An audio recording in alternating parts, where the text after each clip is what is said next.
Some managers took charge. Don Revie took over. He didn't charm the press, he silenced the room. He didn't win hearts, he won matches. And for that they turned their backs. He built an empire in a city no one feared, and made them kneel at Elland Road. Not with flair, with force, not with slogans, with silence, systems, and a squad that would bleed for him. He changed English football. But English football never thanked him. They called it dirty Leeds. He called it loyalty. They called him a traitor. He called it survival. He lifted trophies and carried a reputation heavier than any silverware. Then came the exile, the ban, the silence. No mural, no England welcome, just whispers. And the ache of something football still refuses to honor. Because he didn't sell the dream, he sold results. And they never forgave him for it. But not here, not now. This is the man who built a kingdom and died as its ghost. Subscribe if you believe that some legends don't need forgiveness. They need to be remembered. He was born in the smoke, not the spotlight. 10th July 1927, Middlesbrough, where winters were hard and boys learned silence before ambition. His father died early, home was cold, money tighter than breath.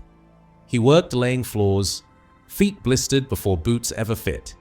Football wasn't a dream, it was a way out. Signed by Leicester City in 1944, then Hull, then Manchester City. In 1954-55, he won FWA Footballer of the Year, but didn't smile for it. They called it the Revie Plan. A deep-lying forward who broke shape, not defenders. Smart, subtle, hated, because it wasn't English. And he didn't care. He wasn't here to charm. He was here to change things. In 1958, at age 31, he joined Leeds United, a club with no past, no trophies, no fear in the walls. He came as a player, quiet, reserved, watching more than speaking, but something burned behind his eyes. And by 1961, when Leeds began to crumble, they gave him the job no one wanted, not knowing he was already building the future in his mind. He wasn't supposed to manage, he was still playing. But in 1961, when Leeds were collapsing, no money, no spine, no plan, they gave Don Revie the armband and the entire club to carry with it. No one expected a revolution, just survival. What they got was control.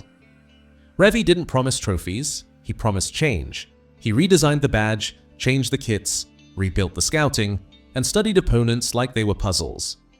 He brought dossiers into dressing rooms, nutrition rules into cafeterias, discipline into every locker, schedule, and sentence.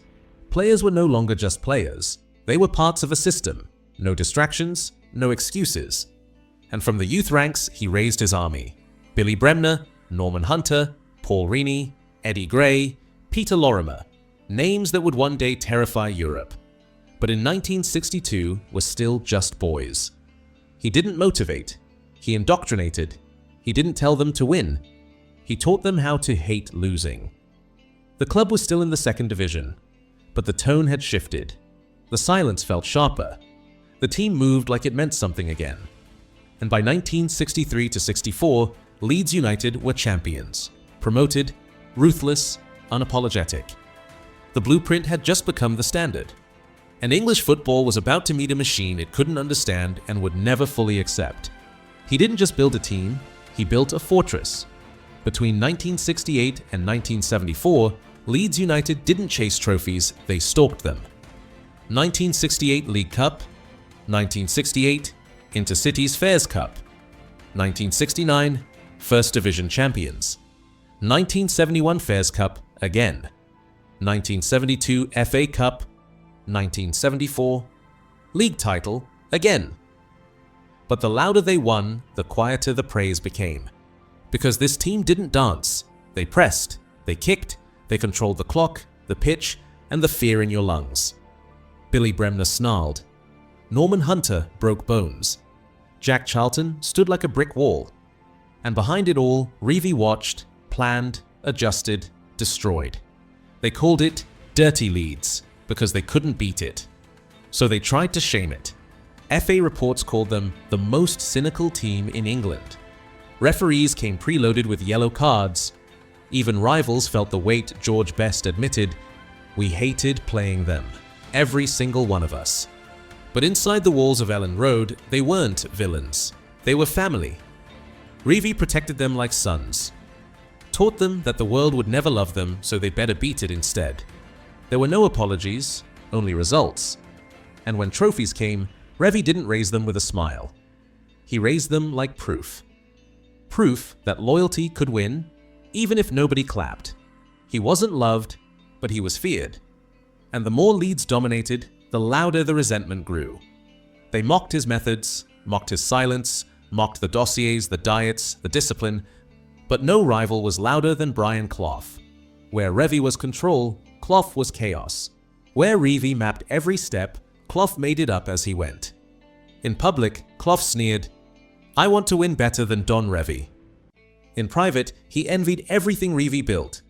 And in 1974, when Revie left for England, the unthinkable happened. Clough replaced him. 44 days. That's all it lasted. The players revolted. The dressing room turned cold. The loyalty Revie built in blood, Clough tried to erase with ego.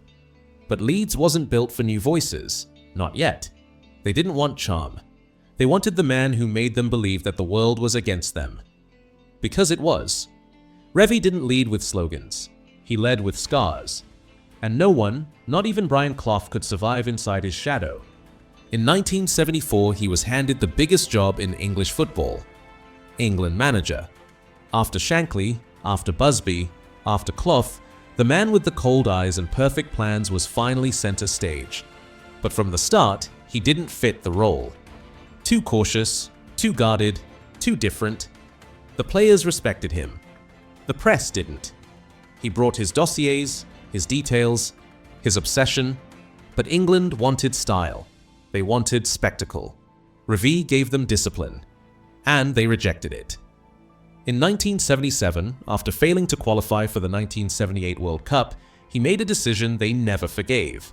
He walked, left the job, took an offer in the United Arab Emirates. The FA called it betrayal. The press called it disgrace. The headlines screamed traitor, and English football shut the door behind him. But he never explained, never defended. Some said it was for the money. Some said it was the pressure. He chose his family's future over a game that never chose him. The truth? He'd seen the storm coming and chose to disappear before it swallowed him. Because for all his loyalty, Revie knew one thing. The game would never protect him the way he protected it. He coached in the shadows. Al Nassr, Al Ahly, UAE national team, even Jordan's national team. From 1977 to 1985. He gave them structure, discipline, belief. No headlines, no glory, just the same quiet obsession now thousands of miles from Elland Road. But the phone stopped ringing. England never called again. No offers, no testimonials, just distance. And then in 1987, the cruelest silence arrived. Motor neuron disease. The nerves began to fail. The voice grew faint. The legs once built to lead slowly refused to follow. There was no FA tribute, no national fundraiser, no official honor. The man who had given his country a club reborn and a system evolved was now battling to hold a cup of tea. Only Leeds United stood by him. Letters, visits, support. Because to them, he was still the father of everything. But beyond West Yorkshire neglect, he didn't complain, didn't beg, didn't explain. Because that was Don Revie, built for loyalty, not pity. And the game he changed watched from a distance as he disappeared one breath at a time. He died on the 26th of May, 1989, age 61, in Edinburgh, far from the stadiums he once ruled. No state funeral, no silence across the game, just a quiet goodbye. The man who built a dynasty buried with barely a headline. But Leeds remembered. The fans never stopped chanting, never stopped writing, never stopped asking, where is his statue? Where is his name? For decades, they waited. While other legends were cast in bronze, Revie remained in shadows. Then, in 2012, the wait ended. The Leeds United Supporters Trust pushed, petitioned, and kept his name alive. Elland Road raised him. The North Stand was renamed the Revie Stand.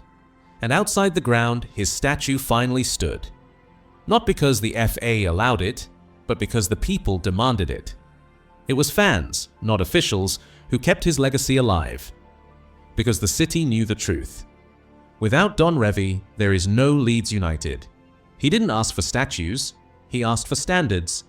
He didn't chase headlines, he chased results. He didn't win with smiles, he won with structure, fear, and family. Don Revie built an empire and was punished for its perfection. He changed how football was played, how it was prepared, how clubs protected their own.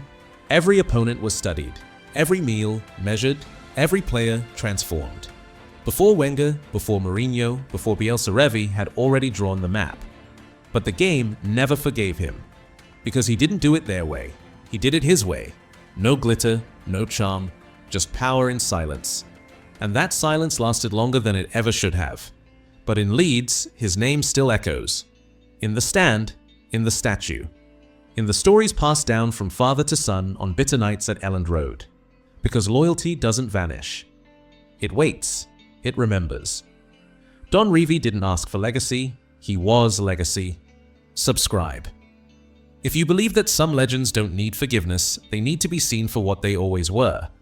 The men who built the game, even if the game turned its back.